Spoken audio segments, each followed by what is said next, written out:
요한계시록 4장 1절로 5절의 말씀을 제가 봉독해 드리겠습니다. 신약 402쪽에서 3쪽에 걸쳐 있습니다. 이 일 후에 내가 보니 하늘에 열린 문이 있는데 내가 들은 바 처음에 내게 말하던 나팔소리 같은 그 음성이 이르되 이리로 올라오라. 이후에 마땅히 일어날 일들을 내가 내게 보이리라 하시더라. 내가 곧 성령에 감동되었더니 보라, 하늘에 보좌를 베풀었고 그 보좌 위에 앉으신 이가 있는데 앉으신 이의 모양이 벽옥과 홍보석 같고 또 무지개가 있어 보좌에 둘렀는데 그 모양이 녹보석 같더라. 또 보좌에 둘러 24보좌들이 있고 그 보좌들 위에 24장로들이 흰옷을 입고 머리에 금관을 쓰고 앉았더라. 보좌로부터 번개와 음성과 우레소리가 나고 보좌 앞에 켠 등불 7이 있으니 이는 하나님의 7영이라. 아멘. 복된 주님의 날 주회전에서 또 온라인으로 예배드리는 우리 모두에게 주님의 은혜와 평강이 함께 하시길 축원합니다. 요한계시록 강의를 처음 시작할 때 1장부터 22장까지 우리 쭉 한번 어떠한 상황인지 어떠한 내용이 있는지 우리 한번 말씀을 드렸거든요.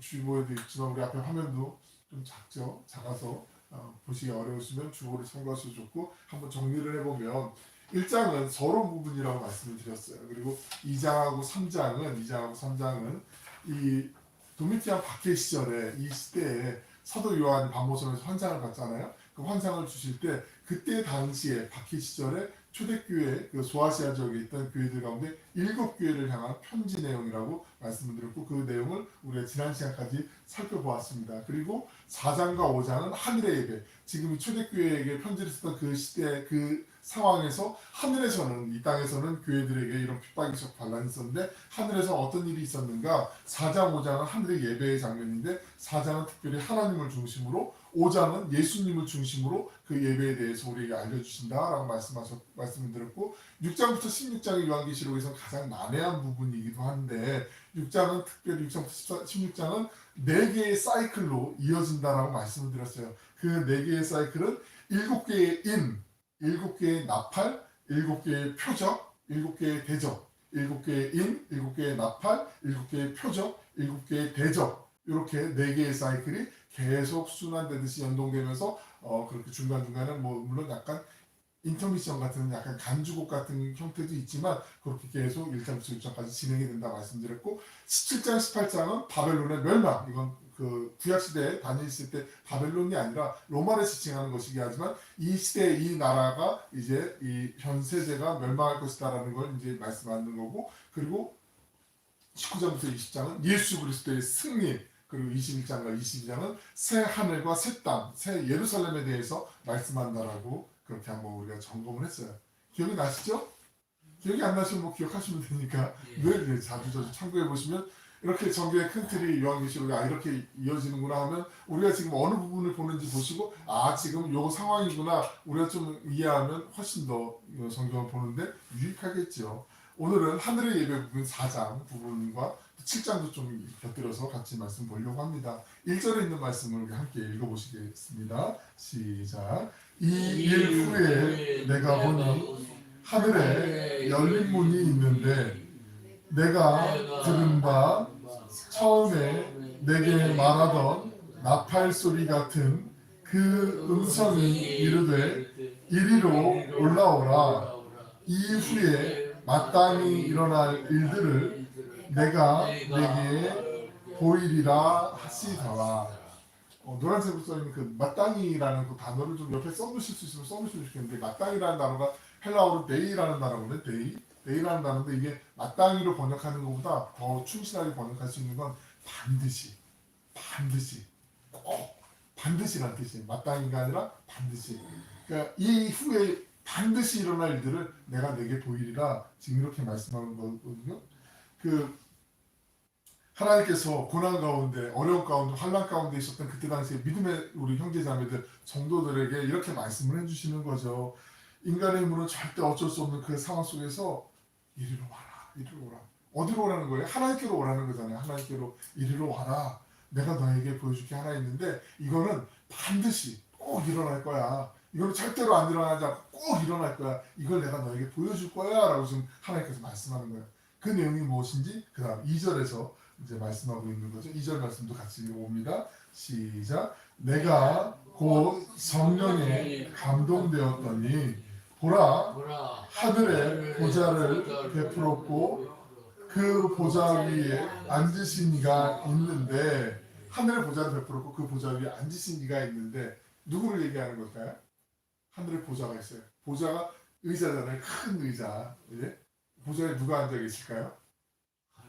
그죠? 하나님이 앉아 계시. 당연한 걸 물어보니까 뭐 질문 같지 않은 질문에 이런 표정이신 것 같은데 하나님이 앉아 계세요. 근데 하늘의 보좌가 이게 어떤 거냐면요. 상상을 한번 해보실게요.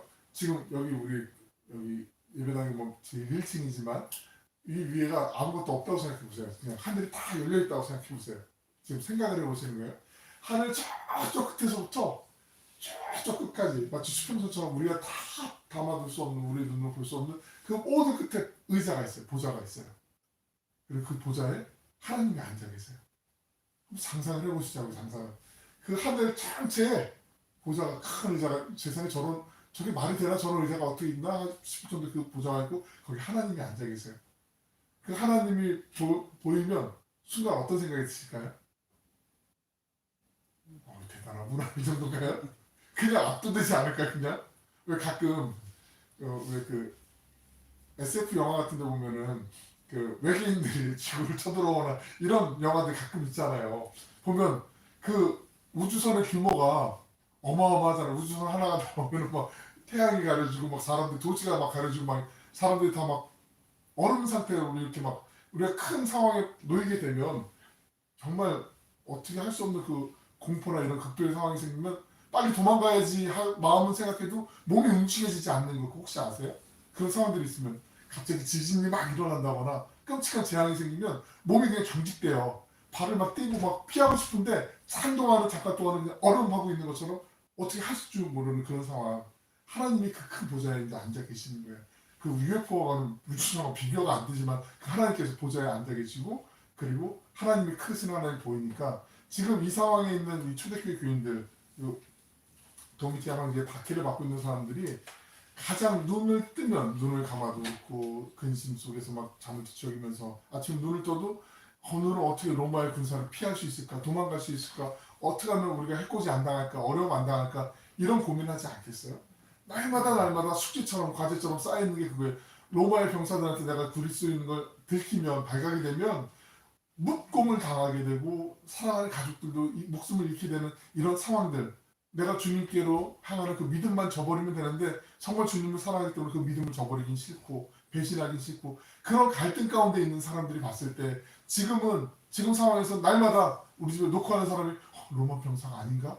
막 깜짝깜짝 놀라기도 하고 노크 소리만 들어도 놀이로지가 생기고 막 이런 상황일 때 그때 지금 이 사람들은 하나님을 믿지만 어쩌면 지금 도미티안 황제가 로마의 병사들이 현실적으로 봤을 땐 나에게 가장 큰 위협이잖아요. 두려움이잖아요. 그러니까 이 사람들이 더 커 보일 수 있겠죠.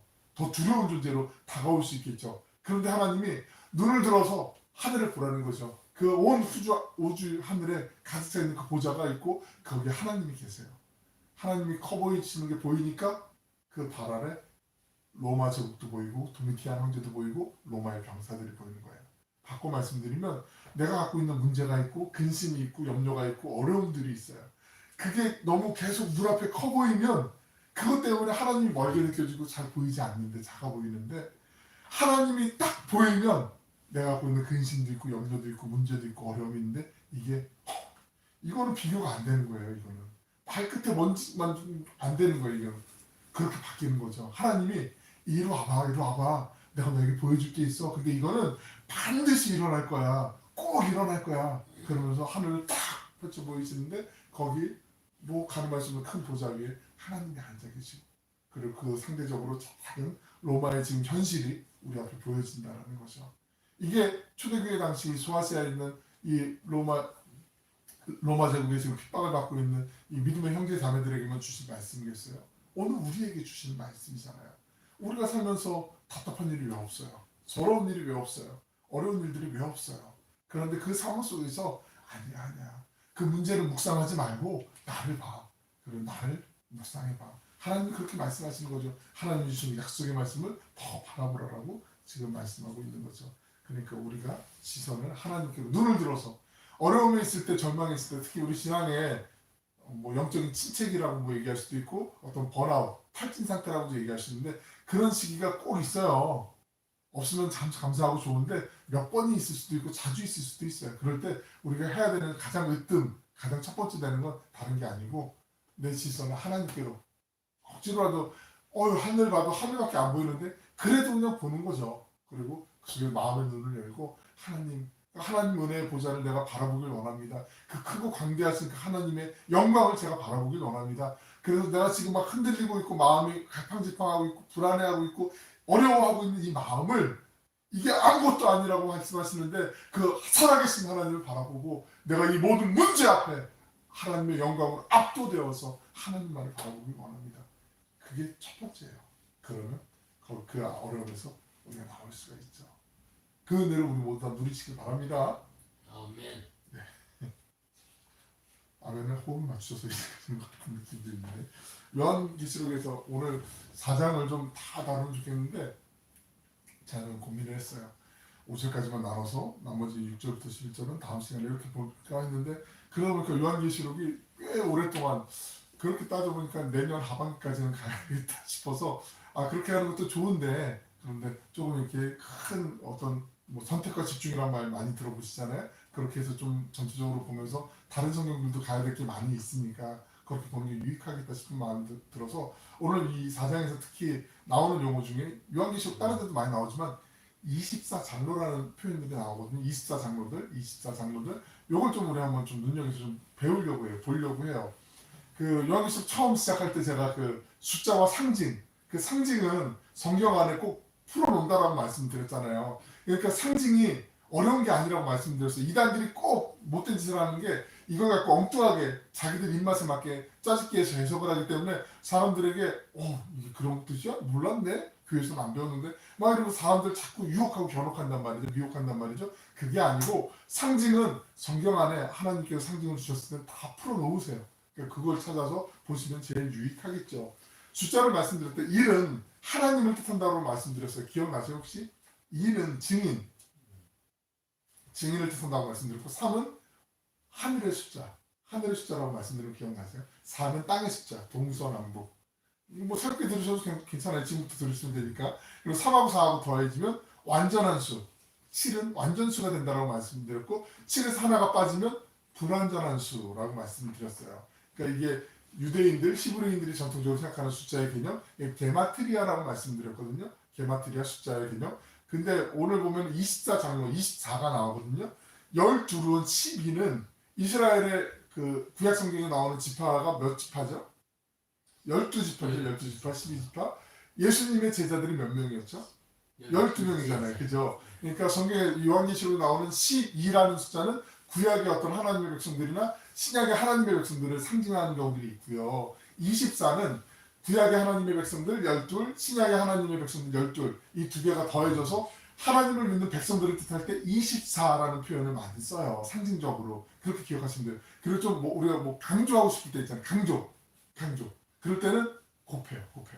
12라고 12를 곱하면 144가 되죠. 144가 돼요. 이걸 조금 더 강조하고 싶어요. 그러면 신약과 구약의 하나님의 백성들은 144인데 이스라엘 사람들은 전통적으로 우리는 숫자가 많다라고 표현할 때 수만의 사람들이 이렇게 표현한다고 말씀드렸는데 이스라엘 사람들은 수천의 사람들이라고 말씀드린 거 혹시 기억나세요? 그래서 다윗이 사울하고 다윗하고 이스라엘 사람들이 비교해서 얘기하는 게 아니고 다윗은 만만요 사울은 천천히라고 얘기할 때 이게 사울을 하대하듯이 깎아내리려고 하는 게 아니라 이스라엘 사람들이 전통적으로 많다라는 수를 표현할 때 수천에 이런 뜻을 표현한다고 말씀드렸거든요. 그러니까 구약의 하나님의 백성과 신약의 하나님의 백성들 이 사람들이 많은데 무수하게 많다. 아주 강조하고 싶다. 그럴 때는 144에다 1000을 또 곱해요. 14만 4천. 그러니까 요한계시록 7장에 나오는 14만 4천은 어떤 이단들 사이비들이 얘기하는 그게 구원받는 숫자가 14만 4천 명 거기다 요즘 바뀌었고 1+1처럼 무슨 2배로 늘어나고 이게 아니라 14만 4천은 상징인 수인데 구약과 신약의 모든 하나님의 백성 지금도 오늘날도 앞으로도 예수를 그리스도로 믿고 하나님을 아바 아버지로 고백하는 하나님의 백성들을 지칭하는 게 14만 4천이라고 보시면 돼요. 이해가 되시죠? 무슨 말씀인지? 네. 24장로, 그러니까 24라는 뜻은 구약과 신약의 하나님 백성들을 지칭하는 거다. 24장로는 딱 24명만 있는 거야. 꼭 세어봐야 돼. 누가 빠졌어. 이게 아니라 하나님의 백성들을 뜻하는 거다. 요거 잘 기억하시고 보시면 돼요. 네. 급한 일이 있으면 빨리 가시고. 자, 가시는 게 아니라 잠깐 나가는 거죠. 그 24장로들의 특징이 나오는데 4절에 있는 말씀 한번 읽어보겠습니다. 시작. 또 보좌에 둘려 24 보좌들이 있고 그 보좌들 위에 24 장로들이 흰 옷을 입고 머리 위에 금관을 쓰고 앉았더라. 24 장로들의 특징이 말씀에 나오는데 그 흰 옷을 입었다고 해요. 그리고 금관을 썼다는데 여기 금은 중요한 게, 요즘 금값이 얼마나 비싼데 금이 중요하죠 할 수도 있지만 금이 중요한 게 아니라 관, 머리에 쓰는 관이 중요한 거거든요. 흰 옷을 입고 있대요. 그리고 관을 쓰고 있대요. 그 성경에서 나오는 관을 상징하는 단어가 그 히라보로 딱 두 개가 있어요. 두 개. 이 관, 머리에 쓰는 관을 상징하는 게 두 개가 있는데 하나는 왕관을 뜻하고요. 하나는 그 경기에 운동 경기에서 올림픽 마라톤에서 우승하면 뭐 주죠? 선물? 월계관 주잖아요. 월계관. 그죠? 월계수 나오는 송기정 선수가 예전에 땄던 그 월계관도 있잖아요. 그 월계관 이 두 가지의 뜻만 있어요. 월계관은 스테파노스, 월계관은 스테파노스라고 하고 히라보로 왕관, 이 관은 디아데마라고 얘기해요. 디아데마가 왕관, 스테파노스가 월계관, 디아데마, 스테파노스. 이 히라보 공부 한번 해보세요. 이 단어 공부. 디아데마는 왕관, 스테파노스는 월계관, 스테파노스. 우리 사도행전을 보시면 그 순교당한 사람 중에 스테반 아시죠? 스테반 들어보셨잖아요. 공회에서 돌을 맞아서 이제 신성모독으로 돌에 맞아 죽으면서 죽을 때까지도 마치 예수님처럼 이 죄를 그들에게 돌리지 말라고 기도하면서 순교했던 그 스테반의 이름이 이 스테파노스, 여기서 나온 이름이에요. 스테반, 금관, 월계관, 관이라는 뜻이에요.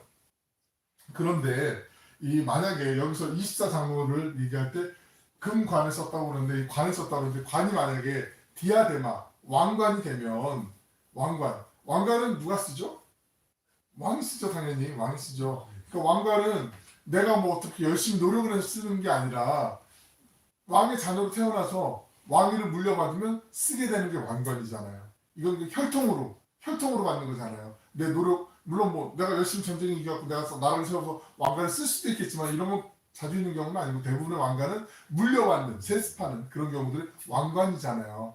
그러니까 20자 장로들이 관을 썼다고 얘기했는데 이게 왕관은 그런 의미고, 그리고 또 다른 관이 있어요. 그 스테파노스라고 하는 월계관이 있잖아요. 월계관은 뭐 올림픽 경기든지 어떤 운동 경기든지 이겼을 때 쓰는 관인데 이 월계관, 이 스테파노스에 대해서 성경에서 자세하게 그 뜻이 무엇인지를 표현한 말씀이 있거든요. 그 말씀을 제가 읽어드릴 테니까 눈으로 한번 따라와 보세요. 디모데후서 4장입니다. 4장 6절로 8절. 사도 바울이 마지막으로 이제 디모데에게 고별 설교하듯이 디모데에게 준 편지의 이 내용이거든요. 읽어드릴게요.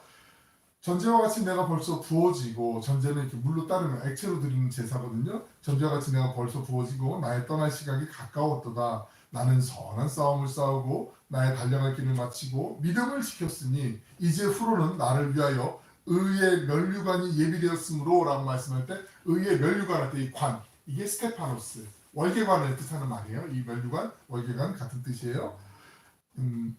이어서 주 곧 의로우신 재판장이 그날은 내게 주실 것이며 라고 이렇게 말씀하고 있어요. 내게만 아니라 주의 사모하심을 나타나는 모든 자에게 주어지는 것. 그러니까 이 관은, 왕관은 혈통으로 세습되어서 어떤 국한된 몇몇 사람에게만 전해지는 거라면 이 관은 다른 게 아니라 내게만 아니라 주의 나타나심을 사모하는 모든 자에게도 주시는 관이라고 얘기해요. 그러니까 왕관을 한 명만 주는 건데 이거는 되게 많이 열려 있는 거죠. 모든 자, 주의 사모하심을 갖고 있는 모든 자에게 주는 관이라고 얘기하니까, 그 바꿔 얘기하면 이 디모데후서 4장에 근거하면은 이 관은 선한 싸움을 다 싸운 사람, 달려갈 길을 다 달려간 사람, 믿음을 끝까지 지킨 사람, 예수 그리스도의 다시 오심을 준비하는 그 사람들에게 준비되어 있는 관이라고 이렇게 말씀하고 있는 거지. 그 월계관이 스테파노스. 한 번 더 살펴볼게요. 야고보서에도 이런 말씀이 남아 있거든요. 누구에게 스테파노스 이 월계관을 주는지 한번 읽어드릴게요. 야고보서 1장 12절 읽어드립니다. 시험을 참는 자는 복이 있나니 이는 시련을 견디어낸 자가 주께서 자기를 사랑하는 자들에게 약속하신 생명의 면류관을 얻을 것이기 때문이라. 여기서 생명의 면류관 할 때 이 관도 스테파노스, 월계관을 뜻하는 말이라고 말씀드리는 거예요. 그럼 우리 스테파노스가 누구에게 주어지는 거냐면 시험을 이겨내는 사람, 시험을 견뎌내는 사람, 시험을 통과하는 사람, 믿음으로 그 모든 것들을 이겨내는 사람들에게 주어지는 게 그 승리의 월계관, 바로 이 스테파노스가 된다는 거죠. 믿음에도 같은 믿음이면 기왕이면 승리하는 믿음이 가지면 좋겠잖아요. 맨날 쓰러지는 믿음, 넘어지는 믿음보다는 이겨내는 믿음, 그 믿음을 유지하라고 강조하고 있는 거죠. 그렇다면 이 이해를 갖고 지금 무슨 말씀인지 아시겠죠? 이 이해를 갖고 우리 다시 요한계시록으로 돌아오면 요한계시록 4장 4절에 보시면 24장로들이 관을 쓰고 있다고 하는데 이 관은 무슨 관일까요? 왕관일까요? 월계관일까요? 이 관은? 이게 만약에 왕관이면 예수 그리스도를 상징해요.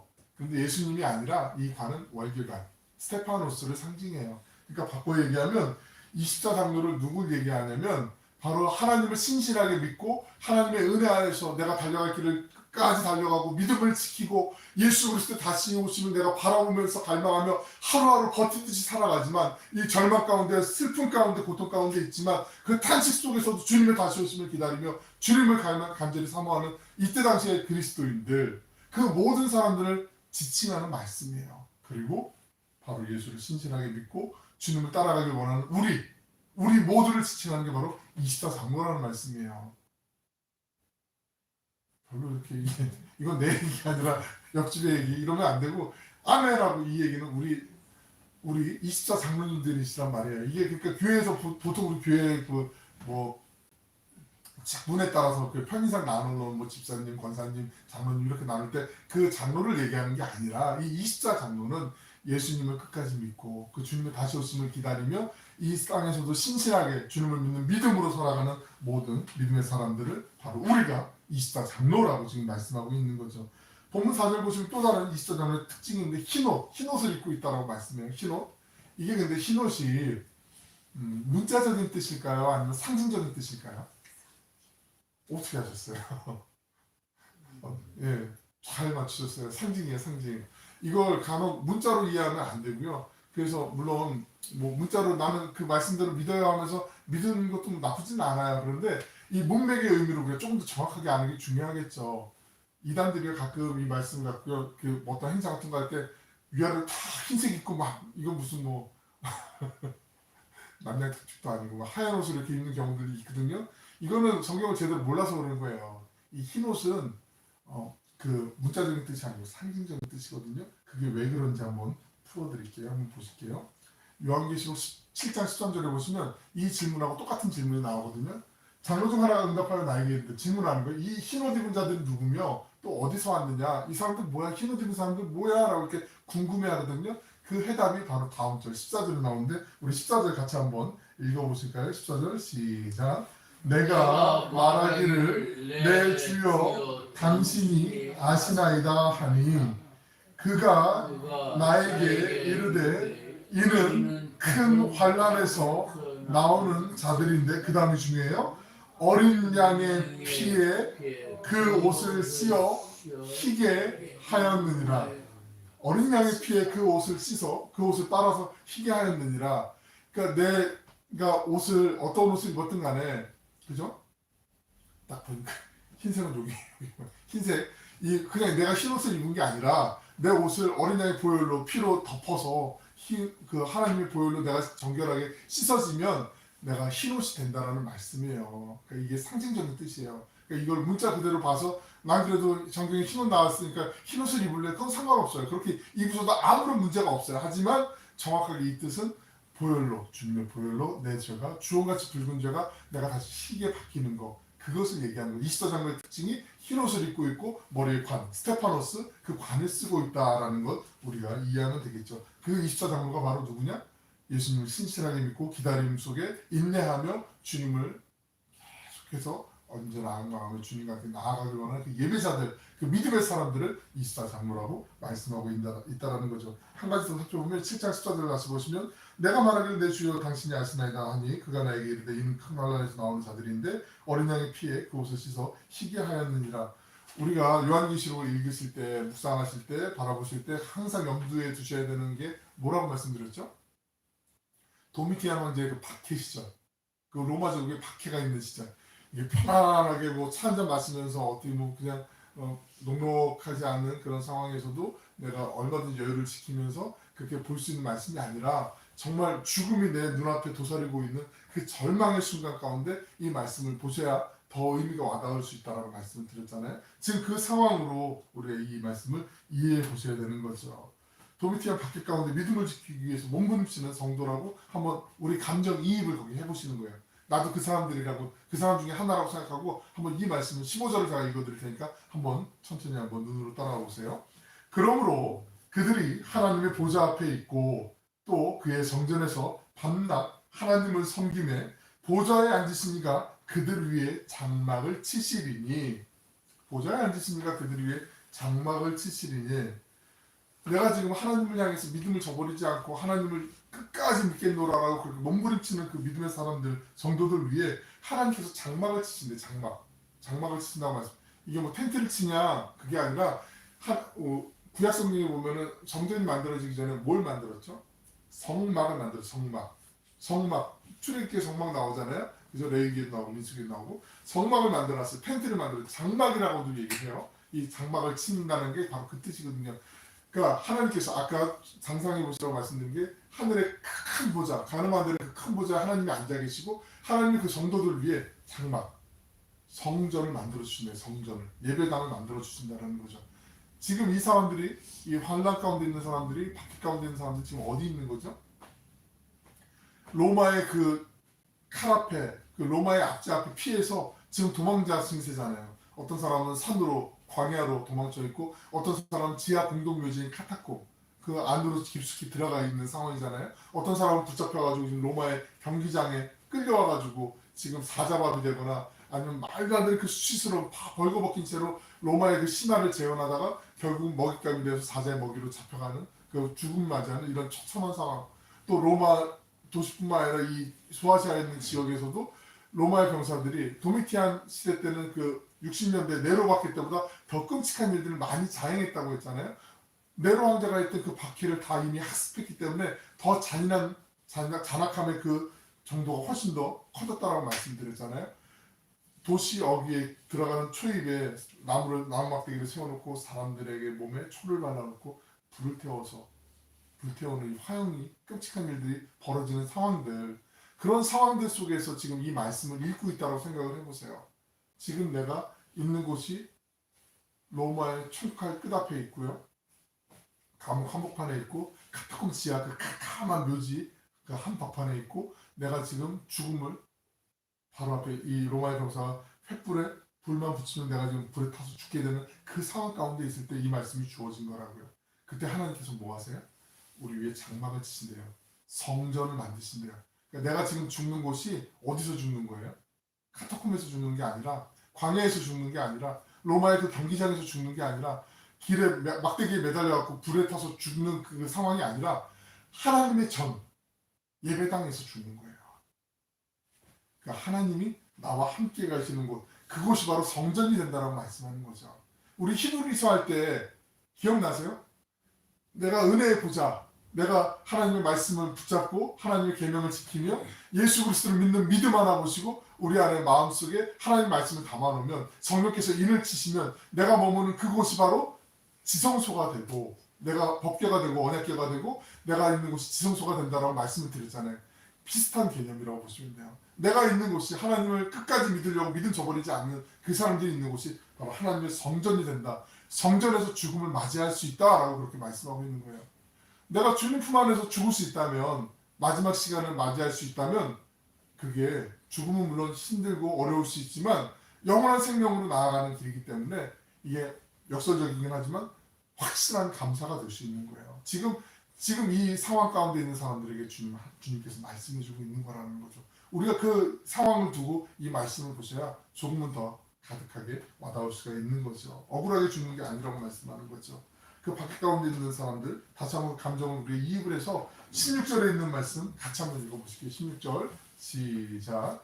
그들이 다시는 줄이지도 아니하며 목마르지도 아니하고 해나 아무 뜨거운 기운에 상하지도 아니하리니. 지금 죽음의 앞에 있는 사람들에게 하나님이 주신 위로의 말씀인데요.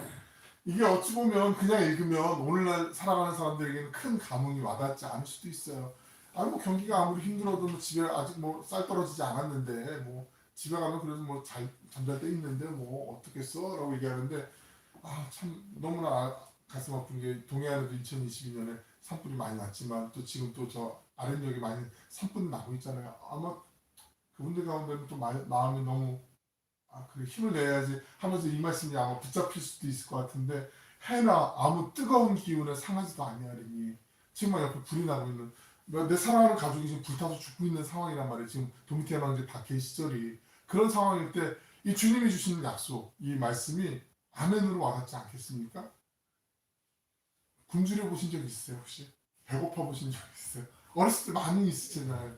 배고픔을 물로 달래기도 하고 산에 뭐 이렇게 계절마다 이렇게 들에 산에 뭐 이렇게 나는 뭐 달에 머루 뭐 이렇게 뭐 그 조금 그 재미삼아 뭐 따먹기도 하고 산딸기 같은 것도 먹기도 하지만 정말 배가 고파갖고 이렇게 그 허기를 달랬던 그런 기억들도 있으실 거예요 아마. 그죠?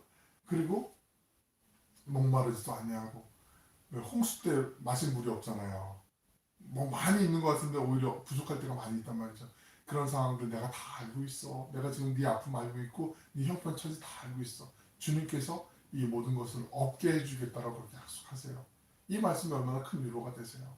그리고 반드시 주님이 그렇게 해주실 거라고 믿어요. 저는 믿어요. 확실하게 믿어요.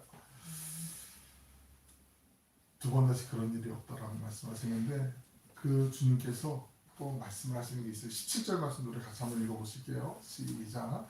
이는 보좌 가운데 계신 어린 양이 그들의 목자가 되사 생명수 샘으로 인도하시고 하나님께서 그들의 눈에서 모든 눈물을 씻어주실 것입니다. 아멘. 이 말씀이면 되지 않나요? 하나님께서 그들의 눈물을 닦아주신대요. 우리가 남모르게 눈물 흘릴 때가 있을까요? 뭐 있잖아요. 그죠? 때로는 상황 때문에, 현실 때문에, 또 답답한 미래 때문에, 뭐 지나온 아픔 속의 후회 때문에 눈물 흘릴 때가 많이 있어요. 하지만 우리가 지금 현재를 살아가고 있고 또 주님과 함께 나아갈 길을 바라보고 나아가는데 그럴 때마다 하나님께서 그 흐르는 눈물을 닦아주신대요. 주님께서 만져주신대요. 이거는 뭐 그냥 뭐 충분하죠. 주님이 나와 함께 계시다는 거 아니에요. 근데 바로 옆에서 아니야 가만 또 울었구나. 아이고 그래 울고 싶지. 내 품에서 울어. 괜찮아. 내가 다 받아줄게. 주님이 지금 토닥토닥 해주시는 거란 말이에요. 그러면 우리가 할 일은 뭐냐면 그 주님, 내 곁에 계신 주님 그 손을 붙잡고 주님은 언제나 우리에게 손 내밀어 계시거든요. 그 손을 주님 감사합니다. 제가 이 손 놓지 않겠습니다. 그 손 붙잡고 뭐 하면 돼요? 나의 달려갈 길을 가는 거예요. 선한 싸움을 끝까지 싸우는 거예요. 내 믿음을 저버리지 않도록 하나님 내 믿음을 지켜주옵소서. 내 연약한 믿음 주님이 아시지 않습니까? 아주 작은 거에도 흔들리고 갈팡질팡하는 내 연약한 믿음 주님께서 붙잡아 주시고 믿음의 반석까지 아니어도 하나님 내가 정말 디딜 수 있도록 하나님 이 땅을 단단하게 지켜주시고 하나님과 함께 나아가길 원합니다. 주님 붙잡아 주옵소서. 주님의 손 놓지 않겠습니다. 나아가는 거죠. 인내하는 거죠. 그렇게 나아갈 때 주님께서 그래 내가 알잖아. 내가 너 지켜줄 거야. 내가 너 흐르는 눈물 닦아줄 거야. 주님께서 그렇게 말씀하고 있는 거죠. 우리를 구원해 주시기 위해서 하나님은 지금도 왜 우리 기도 안 들어주냐고 원망하는 것 같지만 쉬지 않고 일하시는 하나님이시잖아요. 쉬지 않고 역사하시는 그 하나님, 우리 함께 선한 목자 되신 그 주님만을 바라보면서 어떠한 상황 속에서도 주님이 내 곁에서 내 흐르는 눈물도 닦아주시고 힘 주시고 구원의 은혜를 베풀어 주시며 내 손을 붙잡아 주신다는 걸 기억하고 주님 손 꼭 잡고 주님과 함께 동행하는 행복한 믿음의 사람들, 예배자들 되시길 주님의 이름으로 축원합니다. 아멘. 기도하겠습니다. 사랑하고 풍성하시고 자비로우신 아버지 하나님, 저희의 시선을 상황 속에, 문제 속에 이 땅에 두지 않고 오히려 눈을 들어 살아계신 하나님을 바라보길 원합니다. 여호와를 앙망하는 자에게 주시는 그 독수리의 날개심과 같은 새 힘을 저희에게 허락해 주시고 절망과 탄식 속에 흐르는 눈물을 닦아주시며 주님 품에 안아주실 줄로 믿습니다. 어떠한 상황에서도 믿음을 저버리지 않도록 저희 모두를 붙잡아 주시고 선한 목자가 되신 생명의 주님 안에 머무는 은혜를 빼앗기지 않도록 늘 깨어있게 하여 주시옵소서. 감사드리며 사랑이 많으신 예수님의 이름으로 기도 올려옵나이다. 아멘.